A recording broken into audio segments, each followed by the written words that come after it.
Bom, gente, então hoje a gente vai falar sobre a quantidade de raízes de uma equação de segundo grau. É conhecido de todo mundo que a quantidade é no máximo duas, né?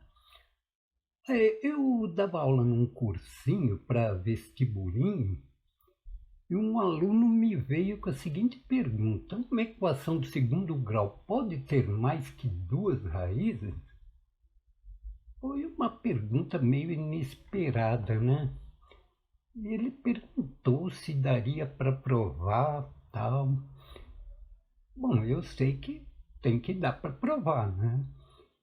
Mas claro que não podia ser naquele instante, porque já estava no fim da aula, né? Mas aí eu falei que na próxima aula eu demonstraria. Aí eu pensei em usar a fórmula do Bhaskara e ir notando a equivalência, né? A gente ia deduzindo a fórmula e ia notando a equivalência. A cada passo eu pensava, vai e volta a equivalência, né? O problema é que na fórmula do Bhaskara aparece raiz quadrada. E pode eventualmente aparecer a raiz de um número negativo. E o menino só estava no nono ano, né? E aí tem um outro problema. Quando a gente põe mais ou menos na fórmula lá de Bhaskara, a gente já está admitindo que só há duas raízes quadradas. Vamos ver esse assunto um pouquinho mais de perto. Para provar isso daí de uma maneira bem rigorosa, a gente teria que usar o que normalmente se abrevia como Anik-Danik, né? Que são as propriedades dos números reais, que são associativa, neutro, inverso, comutativa, da soma e da multiplicação e a distributiva. Nós não vamos chegar a tanto, né? Mas vamos tentar ser o mais rigoroso possível, tá? Inicialmente a gente tem que provar que alfa mais beta vezes alfa menos beta é igual a alfa ao quadrado menos beta ao quadrado. De fato, alfa mais beta vezes alfa menos beta, se a gente usar a distributiva, fica assim, alfa mais beta vezes alfa, né? Alfa mais beta vezes beta. Nós usamos a distributiva à esquerda e agora a gente pode usar a distributiva à direita. Então a gente fica com alfa mais beta vezes alfa menos beta é alfa ao quadrado mais beta alfa menos alfa beta menos beta ao quadrado. Como beta alfa é igual a alfa beta pela comutativa, então a gente pode eliminar aqueles dois termos do meio, que é beta alfa menos alfa beta, e chega à conclusão que alfa mais beta vezes alfa menos beta é igual a alfa ao quadrado menos beta ao quadrado. Agora vamos para o teorema propriamente dito. Vamos supor que ax2 mais bx mais c é igual a zero, com a diferente de zero, seja uma equação de números reais, tá?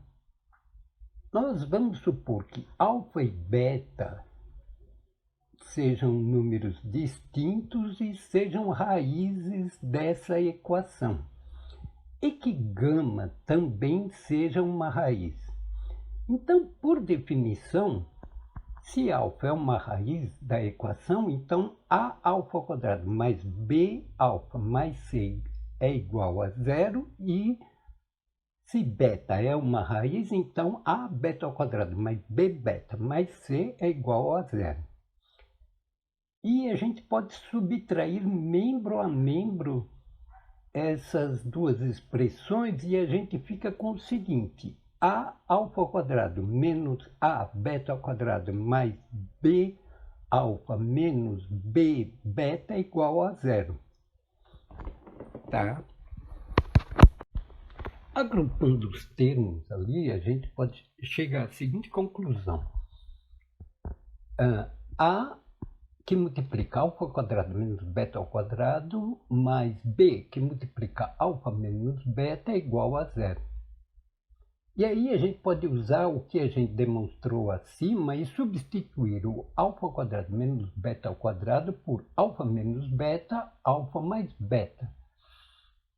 E é o que tem aí na linha de baixo. A alfa menos beta, que multiplica alfa mais beta, mais b, que multiplica alfa menos beta, é igual a zero.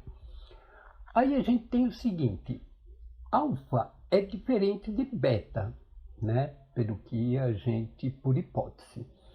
Então a gente tem que alfa menos beta é diferente de zero.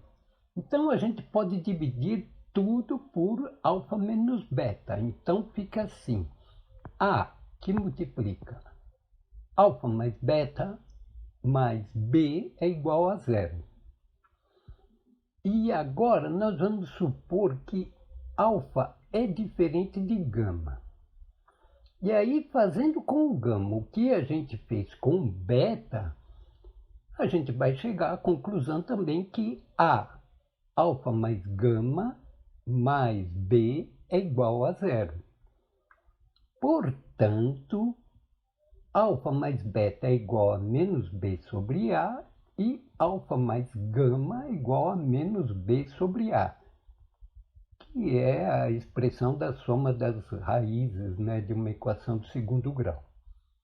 Então, se alfa mais beta é igual a alfa mais gama, a gente conclui que beta é igual a gama. Não tem outro jeito, beta tem que ser igual a gama. Então, vamos resumir o que a gente fez até aqui. Alfa e beta são duas raízes diferentes da equação ax2 mais bx mais c igual a zero. Supondo gama uma terceira raiz, se gama for diferente de A, alfa, aliás, ela será igual a beta, conforme a gente mostrou aí em cima. E do mesmo modo, se gama for diferente de beta, então gama será igual a alfa.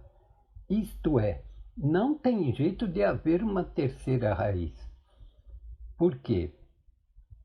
Se gama for diferente de alfa, ela é igual a beta, e se gama for diferente de beta, ela será igual a alfa. Então, só haverá mesmo duas raízes.